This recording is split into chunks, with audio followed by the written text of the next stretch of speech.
Kate, are you good? Awesome, thank you.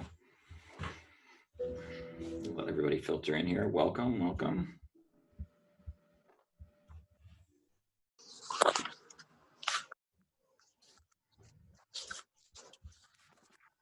Everybody have a good Labor Day, hopefully.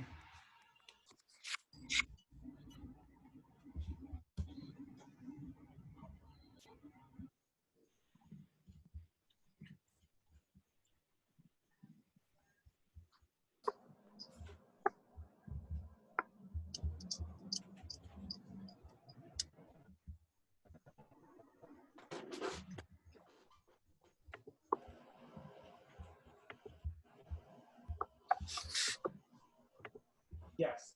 All right, as everybody's kind of filtering in here, if you don't mind editing your name, if you want to, if you have any preferred pronouns, please throw those in your name, and then also please include your bookstore or your publisher.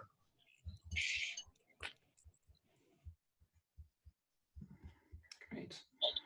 We are right at one, so we're going to get going. I'm Larry Law. I'm the Executive Director of the Great Lakes Independent Booksellers Association and one of the co-hosts of Heartland Summer.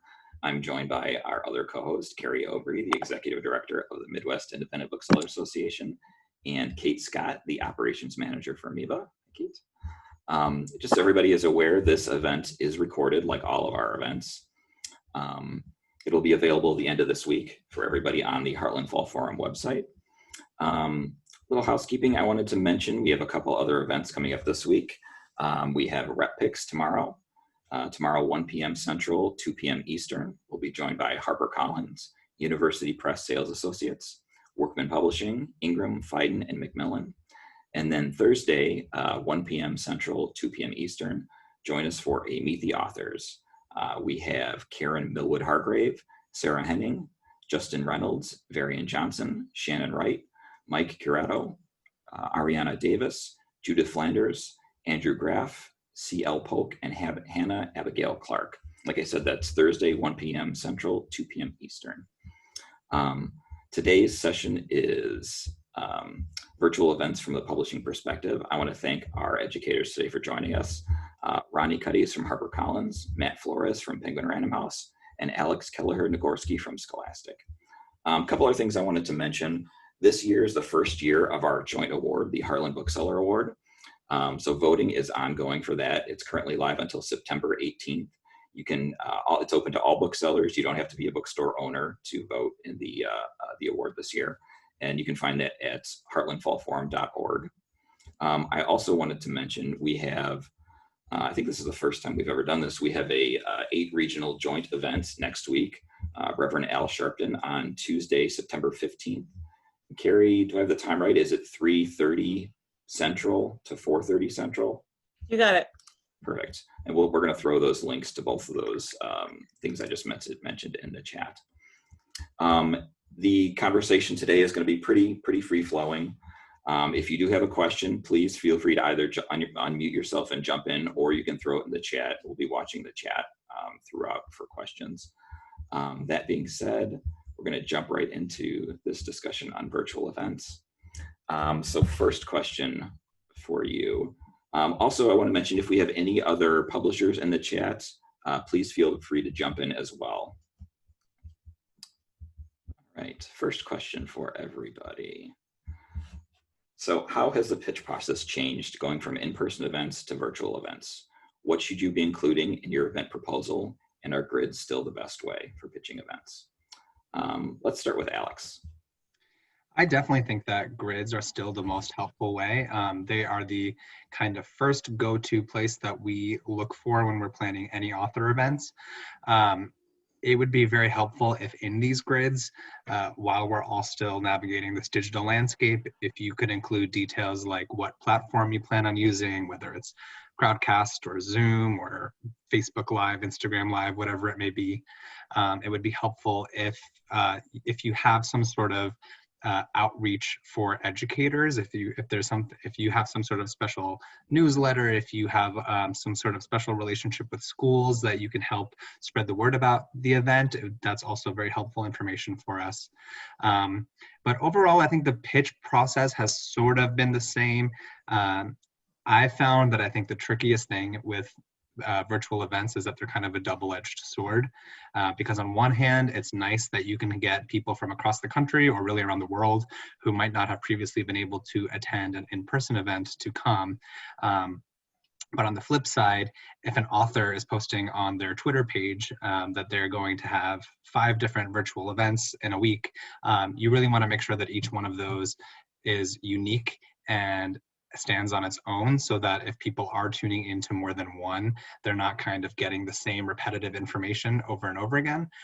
So if there's anything that that is special to you, to your store, or that you feel that you can do to make the event unique, whether it's a special conversation partner or a format for the event, like hosting a trivia game or something like that throughout the event, it would be very helpful to know those sorts of things, because I've personally found that it is tricky trying to distinguish one virtual event from another.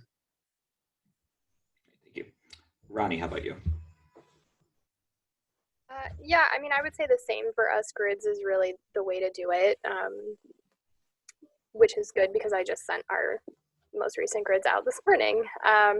The other thing that I would say is it's helpful to know if you have something in mind in terms of format. I see there's a question about it, and for us, a lot of times it should be at least an in conversation. You know, I think in person people were more open to coming to see an author read and maybe take a couple questions and then, you know, get their book and get it signed. With virtual, they want a little bit more than that. So for us, I think our success has really been more the in conversation events. And some questions, although I know with the security things that have come up recently, taking questions happens a little bit differently. But yeah, I think everything Alex said, I think is still the same for us. The grids are the best. I don't think we necessarily need as much detail in your requests. I think when it was in person, we would get a lot of requests that would say things like, you know, we're X miles from the college or something like that. And, you know, while that can still be helpful if they're going to promote it, I think we understand that you are all busy. So personally, for me, we just need the basics. We need to know, like Alex said, like what platform you're using. The other thing I would like to know is how you're going to remind consumers that the book is for sale, or books if, you know, it's not a debut. We are not requiring every event to be ticketed. Sometimes it works, sometimes it doesn't. It depends on the level of author. So if you have some other idea, whether you're asking us to do signed or, you know, there are a few stores who do like, I think it's $5 tickets to get into the event, and then that $5 can be applied to the purchase of the book, or if you've got some other idea. Those we're always interested, because, you know, we're learning just as much as you are. So Great, thank you, Ronnie. Matt, I'm going to throw it to you. We had a couple of questions come in through the chat that I'll add to this this topic for you. Kathy Burnett from the Brain Layer wrote, "Is there a virtual format that works better than others?" And then Danny Kane from Raven Bookstore asked, "In terms of grids, how much do we need to know about conversation partners when we submit the grids? Should we approach possible partners before submitting the grids? Is writing conversation partner TBD in the grid a knock against us?" Yeah, let me just go ahead and just agree with what everyone's saying about the event grids. They're still the primary means to request authors for virtual events. As usual, I think at Ping One Random House, we're trying to do kind of like a hybrid method where we're also going to send out a Excel spreadsheet with our spring 2021 authors that touring with the kind of the understanding that, you know, a lot of you guys are transitioning back to being, you know, in like having your stores open again for in-person shopping, or, you know, just a difficult time for everyone. So the event grids on Edelweiss have like a due date. And with this like Excel spreadsheet, we're gonna, you know, we can be a little bit more flexible with due dates on those. At least that's the idea. I know, you know, back when I was filling out grids, I would have I would have not been too happy filling out event grids Excel spreadsheet. But we did this for the summer, or we did this for the fall, authors and got a lot of positive feedback. So we're doing like a two-method way to get your event grids into us. I would say that like a format, whether Crowdcast or Zoom or anything like that, I think we found it's whatever the bookstore is most comfortable using is what works best for us. Like we don't want to, you know, force anyone. Like if you're unfamiliar with Crowdcast, you know, don't learn Crowdcast for our benefit. You know, go with what you know, what you most familiar with.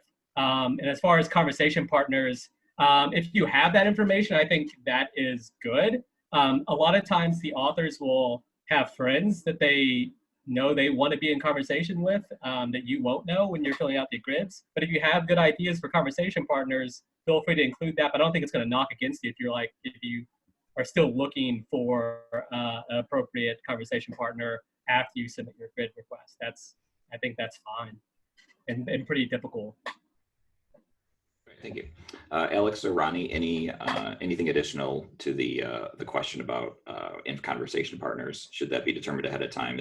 Will that be a factor in determining author tours for you guys? No, I mean, I think same thing with us, exactly what Matt said. If you have ideas, it's great to include that, but it's certainly not a knock against you to not have specific names to include. You know, a lot of times, even if you have local educators who would work as a conversation partner, it doesn't need to be another author. If you have that information handy, it's great for us to know, but it doesn't determine anything one way or the other. Yeah, I would agree with everything that's been said. We had a question come in through the chat. Joanna Parzakonis from This is a Bookstore and Bookbug. Have publishers considered offering event co-op opportunities that may help offset store costs in creating new platforms this year? Yes, we have considered it, but it's a process to get things approved. So that's kind of where we are. I think we didn't know at the beginning how much these would cost, and we got, you know, the layout, the numbers, either for Zoom or Crowdcast. We got one of them, and I think my boss's reaction was kind of like, oh, this is way more expensive than we thought it was. So it's something that I can speak, you know, only for us. It's something that we're looking at and trying to figure out the best way to do it, I guess. Yeah, and you know, there are some stores that we've worked with, like Ronnie and Matt were mentioning, that have had some sort of entrance or ticket associated with the cost of entering the event, and that can be $5 towards the actual, you know, putting the event together. It can be $5 towards the book purchase, and we're certainly open to finding ways to partner with stores to do whatever works best to make sure that you're getting as much out of it as we are. Yeah, and likewise, you know, those conversations too, you can bring that up with your sales reps whenever you meet with your sales reps, or talk to, you know, Laura Fawn and I about those kind of things, and we can just kind of run it up the flagpole.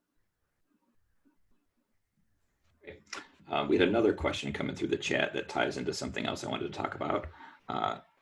Chris from Left Bank Books asks, what are your expectations these days for book sales on the average event? I'd also like to throw in, do you have expectations in regards to audience attendance or a certain level of outreach before the event? Let's start with Matt on this one. Yeah, I think it's hard to answer this accurately because there's not really a good average event. Like there's so many different variables involved in what is considered a successful event in terms of attendance and sales. Is it a debut author?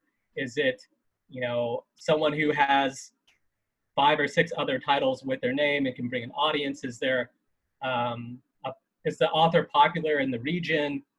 Is it the first event on this virtual tour, or is this months after the on sale date? So it's hard to like give numbers or expectations for viewership and sales numbers. I think the bookstores have a good grasp on what they view like kind of like that fuzzy math that's behind your marketing outreach versus how many people actually show up to your event to determine if it's a successful event. But I'm trying to think if there's anything more helpful I can add there. And no, it's tough because there's so much involved. We all know that everyone would prefer these events were in person. Sales would probably be higher if these events were in person. Signed copies would be more of a thing than they are now if these events were in person. And we certainly don't expect a lot of these events to, unfortunately have the same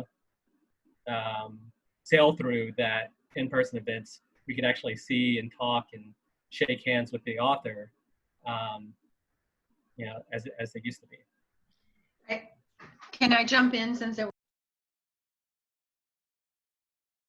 I'm eating, so I just didn't want you to watch me stuff my face. So, but it's an interesting thing that we're in right now. We're all really grateful, I think, that we can still bring authors to our customers and have it be, personal to our bookstore, not just a generic national thing. Hey, tune into this. But it seems like we are sales-wise. It's really a struggle. We're like more than ever like the final arm of marketing and publicity. So it's going out to tons and tons of people, and there may be people who tune in to watch our thing that don't live anywhere near us, have never really been a customer, but we're doing definitely the work of getting that name out and getting more noise for that person. But our sales, we're very mindful, in our store, that sales are part of the point of author tours on the publisher's side as well. But the sales are not supporting our expenses very often for the work we're doing. So I don't know, that's kind of a muddle between the question I asked and the previous question about co-op, but just kind of thought I'd add that in. I don't know if it's a question or a comment or a angst. It's an angst. No, that's a good point. Like, I think that's an ongoing discussion point. It's like, when are these sales taking place? Are bookstores able to capture sales ahead of time? Is it during the event? What's incentivizing people during the event to purchase books? Is it autograph books? Kristen, did you have a question?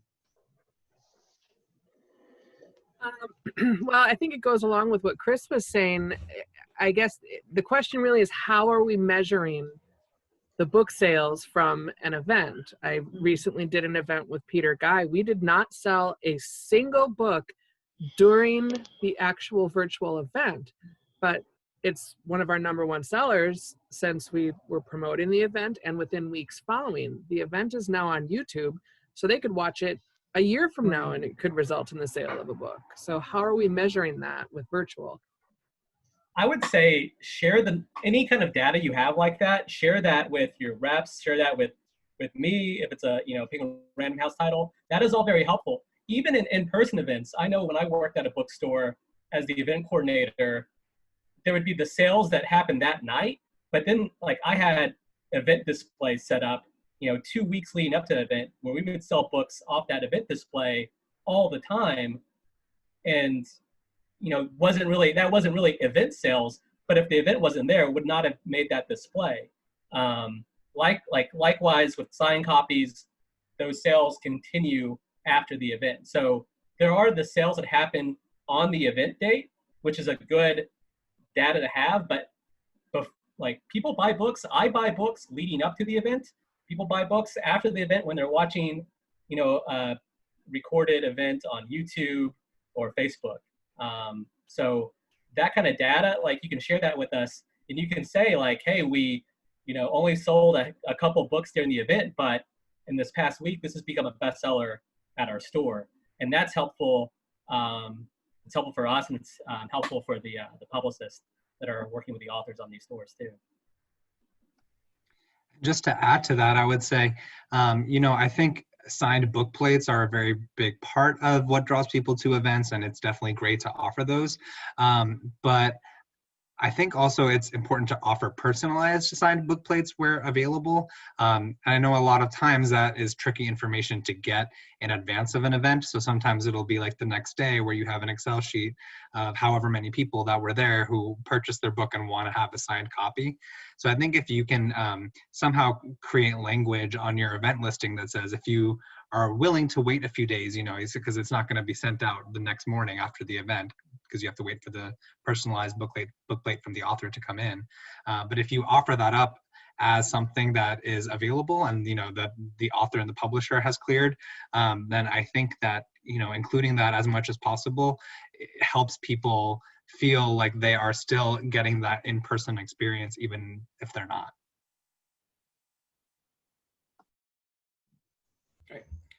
All right, we have a bunch of questions coming through the chat, so I'm going to move through these. Joanna, I thought I saw you on camera. Do you want to just ask your question? It looks like you had some other things you wanted to bring up too. Yeah, and I guess that follows up from what Alex was saying, because I'm starting to think about and booking possible virtual school visits, but very interested in the ways in which the publisher is prioritizing making these signed copies feel as personal, even if they're not actually named, as personal and local as possible, so that, like, my school districts are very interested in authors saying, hey, Kalamazoo, we're thinking about you, or right, and those can be done in advance. And if I know and can visualize that for my schools and give them a reason to feel connected to that book because that author actually is thinking about Kalamazoo, I'm going to have a lot more success turning those copies and getting the school districts themselves to buy copies in bulk. So I'm thinking about it that way, but I think that translates possibly for our adult market also, in knowing that in these circumstances, a California-based author is thinking about us in Southwest Michigan. So what kinds of ideas are the publishers and publicists talking to authors about when they're booking those events, so that they really can feel specific to that bookstore and valuable to the bookstore, mutually valuable? So, for example, I have an author who has a series of over 20 books, and she has a new book every year or so. And she's somebody who goes into middle schools for presentations all the time. And whereas her focus will be on her newest book, if we know what the curriculum that is being taught in the schools at the moment, if we know, that the students who are going to attend this presentation are currently learning about XYZ in social studies or wherever else, then there's a way to incorporate that into the presentation, because even if it's not, even if she's not talking about her specific new book, she's written enough that she can say, these themes were happening in this other book I wrote, and this is something that I can talk to you about, and continue that conversation that way. I think we definitely want to make every visit, whether it's in person or in school, feel as personal as possible. So any information that you can provide to us to help the authors as they're building their presentations is more than welcome.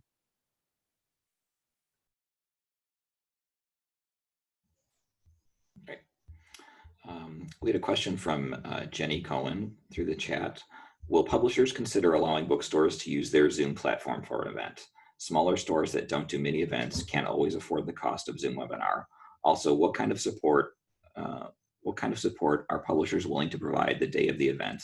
Stores with little or no staff may need help monitoring Q&A and day of tech logistics. I think as early as possible, we need to know if that's something that you need. For us, we're going to have a code of conduct for events. We have to. The safety of our authors has to be number one, and it's unfortunate that we have to do that.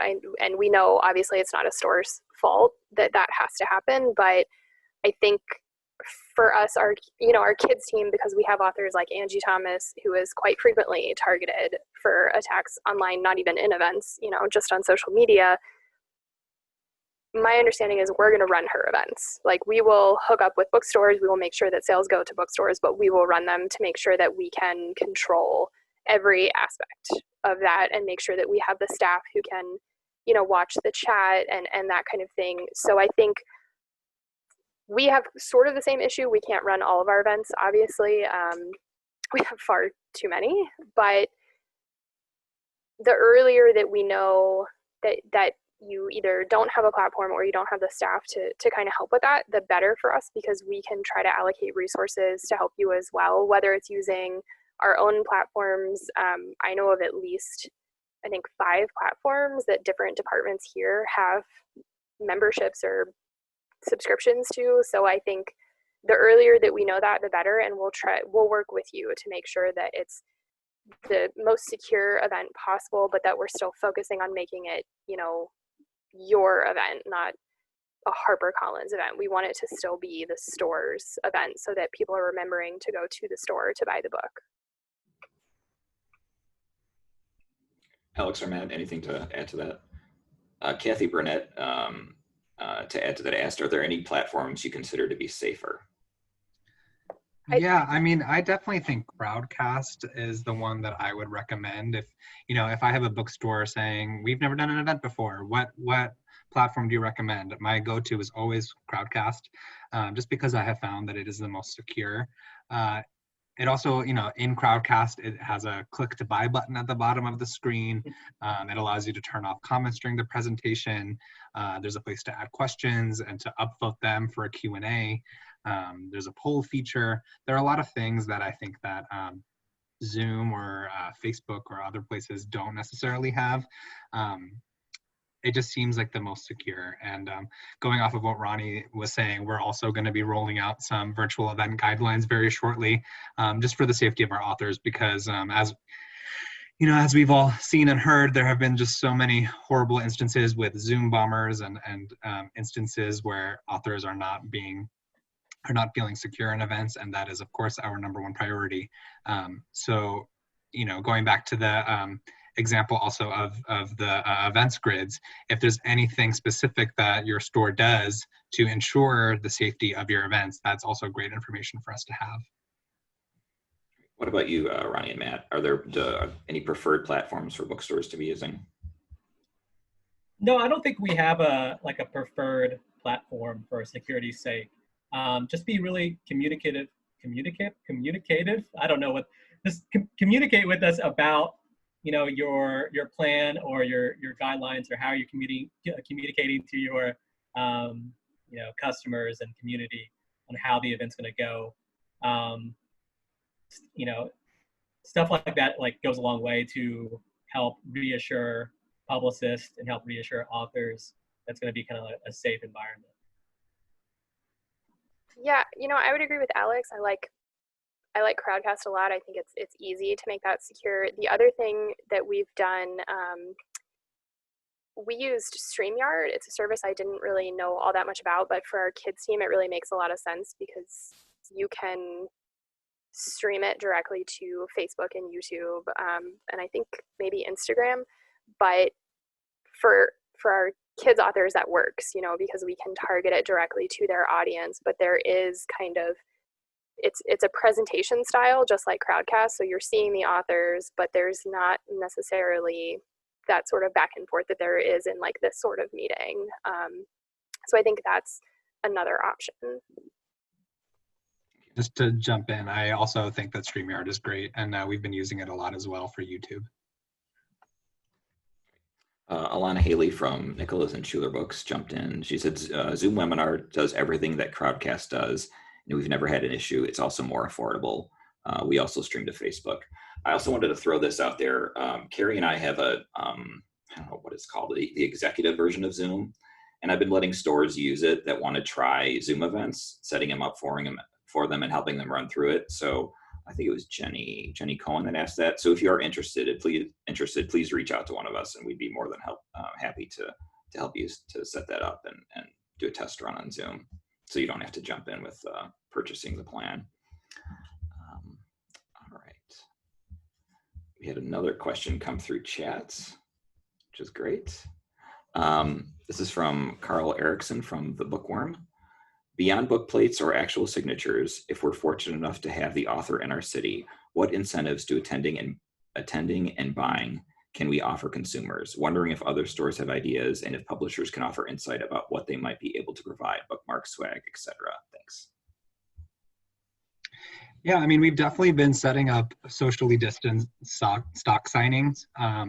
So when authors are in a particular town, it is definitely something, you know, to have them come in and personalize books, sign them.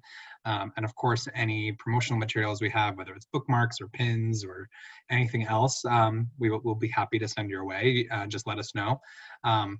But I have worked with a few bookstores who have set up socially distanced stock signings either before or after business hours, or just in a spot that they feel, you know, is not highly trafficked, so an author can feel comfortable to go in and sign books and sign and personalize.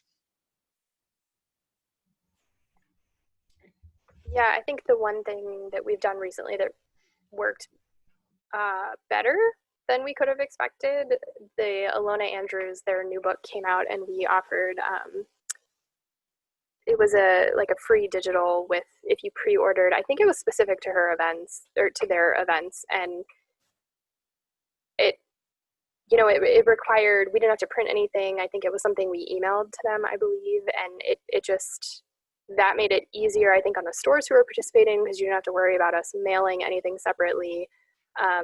That's something that I think our team is investigating more. You know, what if we cut from a book, like maybe a deleted scene, depending on the type of book. If it's a rom-com, was there like a banter moment that got cut because it was too long, and can we, you know, send that? Or is there an image or something? So I think there are little things that we're kind of thinking about, because I heard a year ago that some swag is not appreciated if it's super big, because it changes the cost of shipping. Yeah, So somebody just posted that in chat. Jenny from Anderson's. As long as the swag will fit in the same box as the books, extra postage is not helpful right now. It's why we're looking at, there it is. Thank you, Emily. They offered a short story link for the Alona Andrews, and that, like, her fan, I keep saying her, their fans went kind of crazy for it, and it was great for all the stores that were involved, and we were very happy. Obviously, they were very happy. But yeah, I mean, we're trying to think of different things that we can do that would require nothing extra in shipping, because I think that would be easier for all of you. In terms of the signed stuff, we have also created exclusive event editions that are like the only place you can get signed for certain authors. I know our signed process is a little bit different. I think all of our processes are slightly different, but we do, you know, the tip-ins so that we can bind them into the book. And for fall, there were a couple authors that we were early enough that we knew people would want signed, so we just had them sign tip-ins, and then they're only for the event stores. It's a specific ISBN that nobody else can order. So we're trying in some ways to make that. Those you just have to be on the tour. That's how you get those event editions. Sorry. And I'll also add that, you know, if you have a blog or a newsletter or any type of hub for additional content, we're always happy to work with you to find things to put on there, whether it's a, you know, a Q&A or you know, a list that the author writes from the perspective of the main character of their new book. Anything along those lines. We're always open to hearing creative ideas as to ways that we can engage your consumers. Great. All right. So I think we got through all the chat questions. So when the pandemic hit, I think, you know, we were all thinking that author tours would be kind of limitless and open to anybody, and authors would do, you know, dozens and dozens of tours, but that's just logistically, that's not the case. So my question for you is, what factors are going into determining an author's tour schedule, and how are bookstores being chosen for these tours? Let's start with Matt. Yeah, I think in a lot of ways, it's still similar to in-person events. There are a lot of factors. Does the author have a relationship with the bookstore? Does the author have a connection to that community, that city? Did they go to college in your town? Did they do, like, you know, what are their local connections there? those are conversations the publicists have pretty early with the author on where do you want to go? Like they want to make sure that the author, if the author has some dream bookstore that they think that could work well, that's in the conversation. And previous virtual events that they've hosted. Trying to think of anything else that like kind of goes in there. It's very similar, I think, to in-person events. Still, it's just now instead of like how many people can you fit in your event space, or if you needed to rent an event space, or instead of that, it's what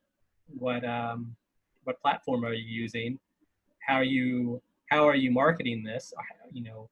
Are you ticketing it, and how are you ensuring security for the event? Otherwise, I feel it's pretty similar. Yeah, and I think also it's like with in person, we're still finding that what really moves the needle the most are school visits. So if you have a connection or relationship with local schools or educators that would allow for robust school visits or any sort of guaranteed book buys with those visits, please do let us know, because that is very helpful information and does help us whittle down our lists. I think our favorite thing right now is the ability to connect authors with stores that they wouldn't necessarily have gotten to if they were traveling in person. Now we can connect them to stores that have always wanted them, and because of travel, I feel like with physical traveling, with a lot of authors, we had X amount of days, and whether it was 10 and that included traveling, it really cut down on what we were able to do. So now is when I think we're able to be a little more creative and say, okay, they're giving us 10 days, and maybe we don't do 10 events, but that way we can still connect them with stores that either because they're harder to get to usually, now we can finally make it happen. So I think that's, one of the benefits and one of the reasons that I think virtual events will probably, for us at least, always be part of the system now, just not the entire system once things have opened. Mary O'Malley from Skylark, did you want to jump in? You had a comment in the chat. Yes, hi, thanks Larry. So as far as an incentive for people to purchase from our events, our customer base are huge fans of poetry. And so Alex and Carrie came up with the brilliant idea to ask our event authors to provide us with a haiku. We're calling it Skyku. So they provide a haiku, and Alex types it onto cardstock bookmarks, which we then send to the author with our book plates. And the author signs and numbers each one. So there's only a limited number available for each event. And that's been a really popular added incentive to get people to purchase from us at our events, and something that is small, can fit in the book, and is unique to our store. Great, Mary, thank you. Joanna from BookBug commented in the chat, one of the biggest benefits of Eventbrite is the accumulation of marketing data that had empowered us in the last 2 years to direct market future events to targeted, invested audiences. Is sharing these event comps and marketing plan in our tour pitches valuable to publicists? Have other stores chosen not to abandon Eventbrite for this reason and or been able to leverage its better marketing tools over Crowdcast, Zoom, or StreamYard alone? So I guess my direct question would be, is sharing this information valuable to you guys? Start with Alex. Yeah, I mean, honestly, I think the more information, the better. It never hurts to give us more details. So yeah, if you have that information readily available, we would love to have that. Yeah, and I think I completely agree with that as well. And as far as Eventbrite, I think Eventbrite is still a useful tool for virtual events, especially in terms of security and sending out the link just to the people that signed up through the Eventbrite, and it's just like an extra layer of protection. I know when we do the editorial Schmooze Fest, that we jointly do it through Eventbrite and Zoom. It's just that extra layer of protection there.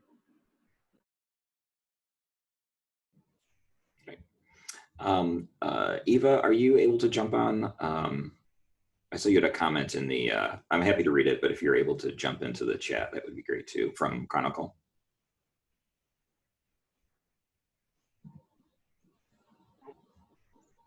You're muted, Ava. Or something.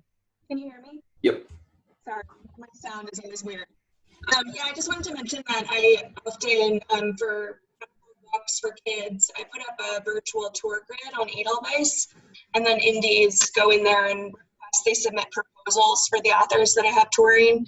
So that's been really helpful for me to see what stores anticipate in terms of virtual attendance and sales.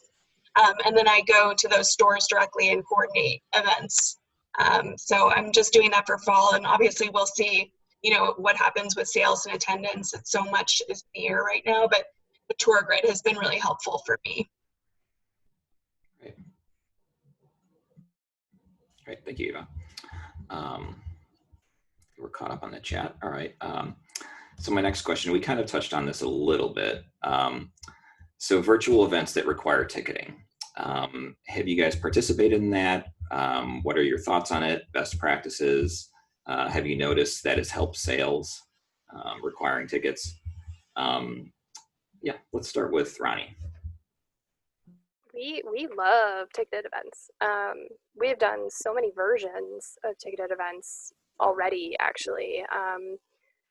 We tried with Christopher Moore, we did limited ticket availability per event, and it made it feel like each event, like his fans had to get in it as soon as possible. So they had to buy the ticket, they had to buy the book, like the minute they put it up, because each store made it very clear that they were limited. And I mean, it wasn't a small number. I think we did between 100 and 150 tickets per store. And I think all of his events sold out. So that was great for him. And those were guaranteed sales. We tried something similar for Beatrice Williams, I think it was. And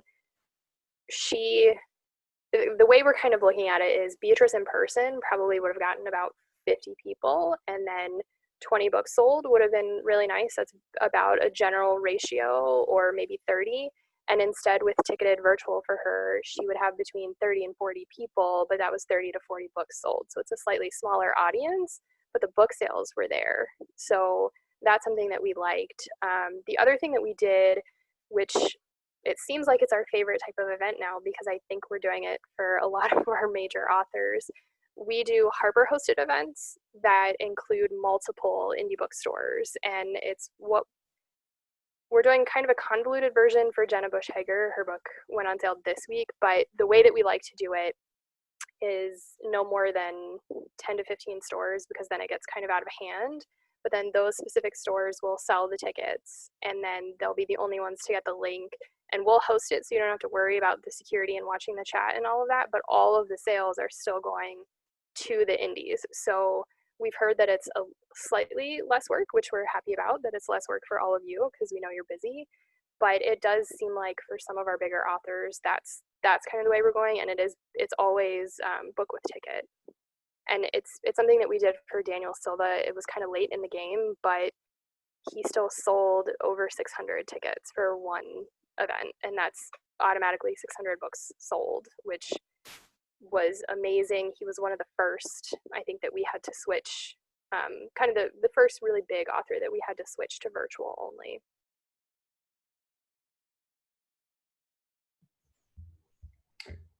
Alex, anything to add? Yeah, I mean, I think just generally speaking, the trickiest thing about virtual events is translating attendance to sales. The very first virtual event that I worked on, I remember I was so excited because it had over 220 virtual attendees, but it only sold 9 books. So, if there are ways to do guaranteed book sales through ticketing, it definitely helps, especially when it is a bigger name, a celebrity author, or somebody like a very established name who might not be doing a lot of virtual events. We really want to make sure that, similar to an in-person event, that it's worth it feels to them worth their time for all the effort that they put into their presentations. How about you, Matt? Yeah, and I think I would agree with all that too. Ticketing to events does help sales. If someone is kind of on the on the edge of like, oh, I don't know if I'm going to buy this book or not, but I want to attend the event, they're going to get a ticket, they're going to get a book. It doesn't work for every author, so every author I don't think can be ticketed, but for the right author, ticketing makes sense. It helps sales go through. Yeah, I agree with everything that was said here. Yeah, it really is a case-by-case basis. Yeah. Ginny from Anderson's Bookshop. I know there have been some group events planned by some publishers that include a select number of stores. Do each of you see those continuing in the future? Can you speak to the privacy issues involved in stores sending you the customer's email addresses? This kind of goes along with what you were talking about, Ronnie. Yeah, I mean, I think our publicists love it. It's easier for authors to have 1 or 3 events that they have to do as opposed to 5 to 10. In terms of privacy, I think the thing I'd have to ask our publicists, but I think we like to send the event link to the stores to then send to their customers. I think in terms of privacy issues, that would clear it up, and then we would avoid kind of any issues there. But yeah, I do think this is the way that we're going to go for some of our pretty big authors who typically would have done probably a 15 city tour. Those are the ones that can sustain the book with ticket. So those are kind of the big ones that we're doing that way. I would say for our fall, you'll see quite a bit of those. The ones you wouldn't would be a few things we had planned in person already. So instead of changing it on them, we're just leaving it and making it virtual. Ginny, in regards to the privacy question, were you referring to the customer then? Are you able to jump on? Were you referring to the customer then signing up, so then the publisher having their email? Is that what you were talking about? Yes. If we're giving our customer data to somebody else, I just want to make sure that that data is not being used for anything other than that specific link for that specific event. Yeah. I think we've heard from a few stores that they would prefer that they be the ones to send out the link. And as far as I know, we're on board with that. So if that allays concern, then I think that's fine with us. Matt and Alex, what about you guys? Have you guys done any group store events like Harper? Yeah, we have a monthly YA panel that we're rolling out this month, where we're going to be partnering with independent bookstores all around the country. So yeah, I mean, I definitely think, going off of what Ronnie was saying, I think that it's better for consumers to be hearing from the bookstores rather than the publisher. I just think that that's a more organic connection, and it may seem a little out of the blue if it's coming from publishers. But yeah, I mean, that's just another creative way that we're trying to figure out how to get audiences to engage with authors. And so we're pairing up people who we think will make for lively discussions and interesting conversations. And, for each event, we're selecting a moderator, whether it's an educator, whether it's an influencer, a journalist. So just somebody who we think, would really be able to help move the conversation along in the most engaging possible way. Yeah, and again, likewise, we would like to see that go out through the bookstores. That connection is more stronger than a customer has with any publisher. But if it was the case that the publisher was doing it, we would treat that, very securely. We wouldn't be signing anyone up for like a newsletter or anything weird like that. Like, it's just for the purposes of the event. Yeah, I think and correct me if I'm wrong, Tanya, I think the concern more there is that the publisher would be collecting consumer data from bookstores and then using that to sell directly to consumers, which I don't think any of us are in favor of. All right. Let's see, Jenny Cohen in the chat. As a smaller store, I would love to see more of the event format with publisher hosting the event. It's easier for us to focus on selling books, which is what we do best. Next comment, Christina LeBron. In terms of ticketing or event incentive, is there a plan to make tour stops consistent, or is it something publishers are taking into consideration? Example, if an author is having a free event the day before a ticketed event, it usually affects sales. Yeah, I mean, I think, we want to be as consistent across the board as possible. There may be select instances where an author is part of, a different panel that requires a ticket, but their individual tour stops are not ticketed. So there are definitely, variables there, but for the most part, yeah, we totally agree that we should be as consistent as possible. Yeah, 100% the same there. I think in some instances, the author is doing more media-driven events. I can think of Akweke Emeze, who did, an author tour with booksellers, but then also spoke with the Asian American Writing Workshop or Bomb Magazine separately. I think those have very, maybe not very different, but they have distinct markets that they're reaching out to, and are offering a different kind of event. But regardless, if it's going to be a ticketed tour, we would like to keep it a ticketed tour throughout. Or if it's going to be a non-ticketed tour, it's best to keep it non-ticketed unless there is a special event or panel or book festival that offers something unique that warrants that. Yeah, I would say if it's our decision whether the tour is, if it's a decision that we made that the tour needs to be ticketed, then everything on that tour needs to be ticketed. The exception that I have given to our publicists is if there's something happening like further after on sale, it's something that they cannot publicize until after the ticketed tour is done. That way all the attention leading up to that ticketed tour, whether it's 3, 5 events, whatever, right around on sale, all of the attention is on those ticketed events. And then if they want free virtual events, I've told them they have to be like weeks later, and then they cannot be promoted until after all of the promotion for the ticketed events are done, because to me, it seems like it's the only way it's fair. If it's opposite, if we have said the tour can be, not ticketed, and a store asks us if their event can be ticketed, we don't have a problem with it, but I think we would just be very clear that we had not demanded that of any other store. So if it's us, everything has to be, if it's ticketed, it has to be ticketed, and there has to be a separation between the ticketed and the not ticketed. We have some authors who the world is their oyster now that everything is virtual, and we've had to push back a little bit and sort of explain to them our perspective, and I think your perspective, that it's just, the best word I can think of is unfair to have X number of ticketed and then followed up immediately with free events, even if it's, with not in conversation or something. So I think we've got our authors on board. So yeah, I think it sounds like all three of us feel the same way that all of you do. We want to be as fair as possible. And if it's ticketed, we want everyone to be ticketed. And that's kind of it. Emily Sherwin, I think, echoes that in the chat. As long as there's a clear communication between the publicist and bookseller about ticketing, it works fine. For example, is every stop on the virtual tour ticketed? If not, that creates some competition, which I think goes to what you were just saying. Chris from Left Bank Books, just bringing up the finer point of making sure authors are posting accurate links to their virtual events with bookstores. I've seen a lot of room for improvement there. I'd also like to tag onto that.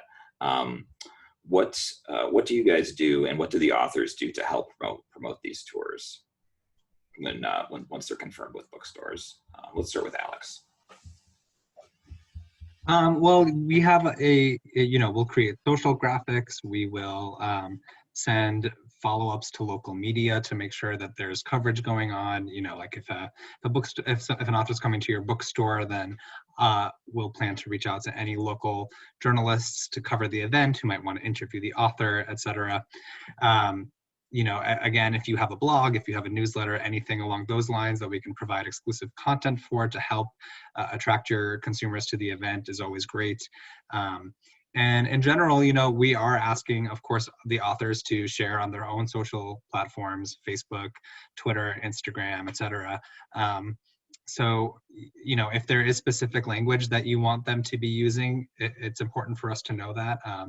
But the sooner that we get information, the better. If we confirm an event and then we don't get the actual event listing link until a week before the event, that of course, it's crunch time for everyone.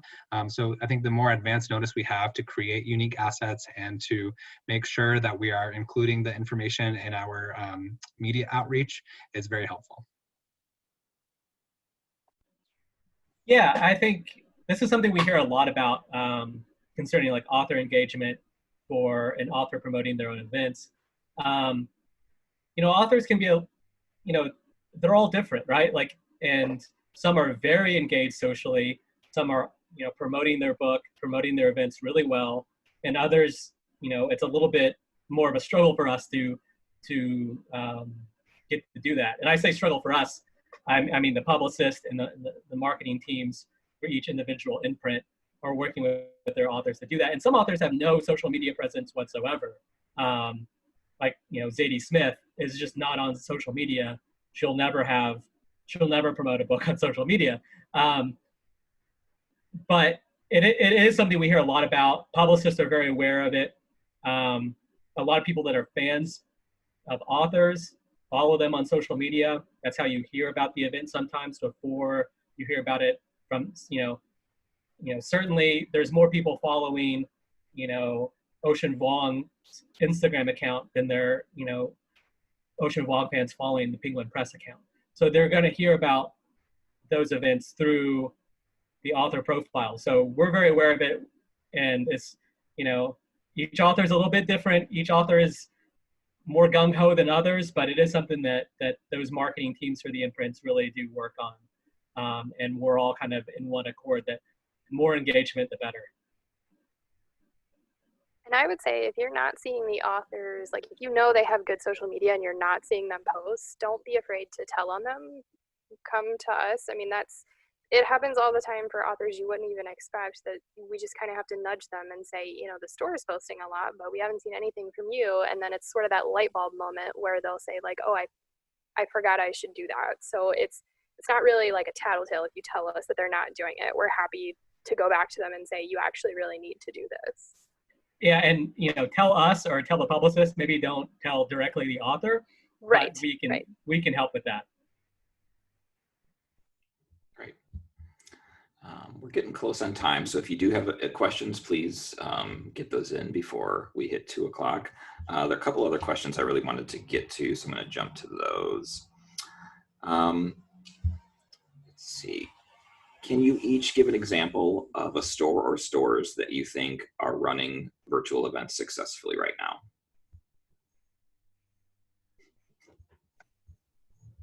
Yeah, I really enjoy working with Brazos Bookstore in Houston, Texas. They have just been a great partner. They are very amenable to conversation partners.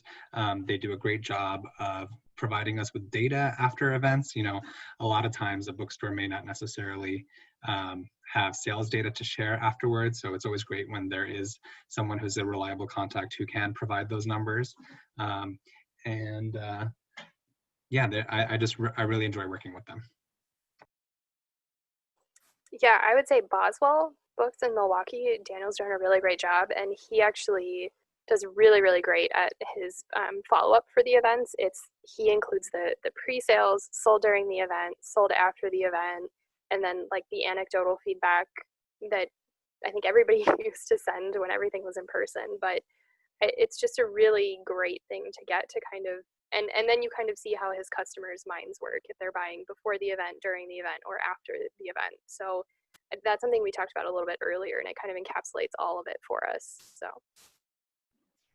Yeah, and just real quickly, I don't want to play favorites or anything too much, but there are a lot of really good bookstores that are getting a lot of really great attention with the publishers because they're excelling right now in virtual events. That maybe they didn't get a lot from that publisher for in-person, but they took a chance on them for virtual events and they blew it out of the water, and like they're now certainly near and dear to a lot of publicists and authors' hearts because they're doing well. And I think what really helps that is just staying in communication with us and with the publicist all the way up to the event, and following up with those sales and attendance numbers and just reactions after the event helps a lot as well. Great. Claire Kirch, she called out Book Passage, is also doing a really good job, so they're worth checking out. All right, maybe we can go out on this one. So can each of you give me 1 to 3 concrete best practices that bookstores can start doing right now to improve their chances of a successful virtual event? I think our number one concern is definitely security at the moment. So any type of information you have about what you're doing to protect privacy and security during events is going to be of utmost importance and will definitely help us elevate your request. I would also say tell us. You have to tell us what you're thinking. If you've got something that you think is outlandish, it's probably not, and we're probably going to look into. I mean, you all are just so good at what you do, and you have ideas that maybe we don't think of just because we're not thinking about it the same way as that you are, and that's not a bad thing. But somebody came to us and said, can we just do this mystery panel, and picked out like some backlist authors and a front list author, and fine, yeah, like we're happy to look into it. Yeah, I would say in addition to that, having a clear plan for how you're going to market the event in the weeks leading up to it, and saying like, this is when we're gonna, if you have a newsletter that goes out, this is when we're gonna talk about the event in the email newsletter. This is when we're gonna post about it on social, and communicating that to the publicists so they can kind of make everything work well together. If you have that plan and can share that, that is amazing. Just so everyone knows we're on the same page. And yeah, I think in this first month of staying at home, I had a lot of conversations with booksellers back when virtual events were very new to all of us, and no one had like a best practice. Like it really is a little bit like the Wild West in terms of like creativity in how you want to do these events. If you wanted to have like an afternoon lunchtime coffee break event, like, and you have a good author for that, like that's maybe not something you can do while everyone was working in the offices, but now is on the table. Music, integrating music into the events. There's a bookstore I know of that's going to do Pictionary with poets as part of their events. Like that's all game and exciting, and it lets you stand out. It lets you stand out a lot. So share those with us, share those with the publicist. We love the creativity. All right, thank you. That was great. We are right at 2. Thank you, Alex. Thank you, Ronnie. Thank you, Matt. Thank you, Scholastic, HarperCollins, and Penguin Random House. Just a reminder, this event was recorded and will be available at the end of this week on the Heartland Fall Forum website. And Carrie posted in the chat, remember regionals, what did she post? To host author events, be sure to register for Sharpton's event. So yeah, if you visit, there's a link in the chat. There's also, if you visit heartlandfallforum.org or either of your regional websites, you'll be able to register for that event. That being said, thank you all for joining us. Great conversation, everybody. Thank you. Thank you. Everyone. Thank you.